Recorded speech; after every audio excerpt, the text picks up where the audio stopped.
The first American astronauts trained in Hampton, Virginia in the 1960s. But that's not this coastal city's only incredible link to history. Centuries earlier, in 1607, Hampton was a stop-off for the first English colonists to settle North America. So it's no surprise the city goes by the slogan, "First from the sea, first to the stars." And honoring the area's many achievements is the Hampton History Museum. The collection includes an 18th century set of dominoes, vintage christening bonnets, including one made in 1832 by the wife of President John Tyler, and bathing costumes dating back to the early 20th century. But among these everyday artifacts is one that helped send a man to space. It's about 9 inches tall, 18 inches wide, about 14 inches deep. First glance, you see row after row of numbers and levers and gears that kind of give you a hint of the complexity of the machine inside. This device is connected to an out-of-this-world adventure that defined the 20th century. This is the story of how a machine like this was used by a wonderful mathematician to propel men to the stars.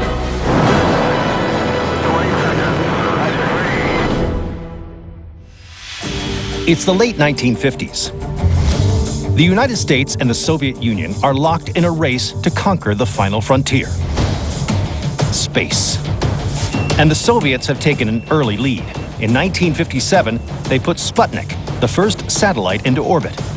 And then, in 1961, became the first nation to send a person into space, cosmonaut Yuri Gagarin.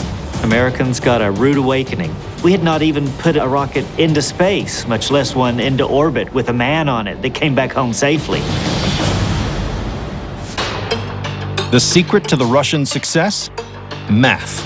The math had to take into account the rotation of the Earth, the speed of the space capsule, and where you wanted it to land. The margin for error in the calculations they were making is minuscule. It is literally a matter of life and death. And the Russians have an army of top-level mathematicians busy making all the calculations required for a successful spaceflight. But now the Americans have come up with something to outflank their Soviet rivals: the electronic computer. They were using this brand new machine. I mean, this is at the very beginnings of these new electronic computers. NASA's new computers can perform 24,000 calculations per second, far beyond the capabilities of the Russians. The astronaut these machines will put into space is John Glenn. John Glenn was a fighter pilot, a test pilot, born in Ohio, a Marine. There's one thing that NASA's top brass has not taken into consideration. These new computers, they're only a couple of years old. John Glenn was a little suspicious of the new technology. Glenn knows these new computers are prone to errors and blackouts. And with the clock ticking down to his February 20th, 1962 launch, he makes a fateful decision. He won't put his life in the hands of a machine.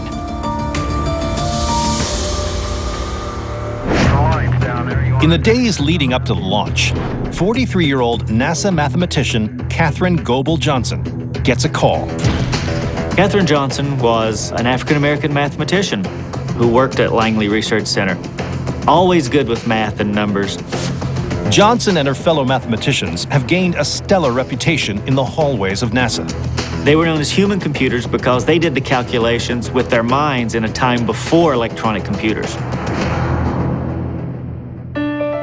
Johnson is also one of the first women to co-author a report on orbital spaceflight. At Glenn's request, she painstakingly double-checks all the computations for the journey into space. Johnson went about it like she had all of her work, in a business-like fashion. She gathered the information and she began working on the calculations. And using a Friden STW-10 mechanical calculator, just like the one on display at the Hampton History Museum in Virginia, Johnson manually checks the math. She spent a day and a half working on the calculations. When she's done, she announces the results. The numbers match. The mission is a go. On the morning of February 20th, 1962, Johnson and her colleagues watch as John Glenn boards the Friendship 7 capsule. Godspeed, John Glenn. And takes off without a hitch. Flight path is good. Oh, that view is tremendous. After almost 5 hours in orbit, John Glenn splashes down safely in the North Atlantic. The astronaut is hailed as an American hero, thanks in no small part to Katherine Goble Johnson.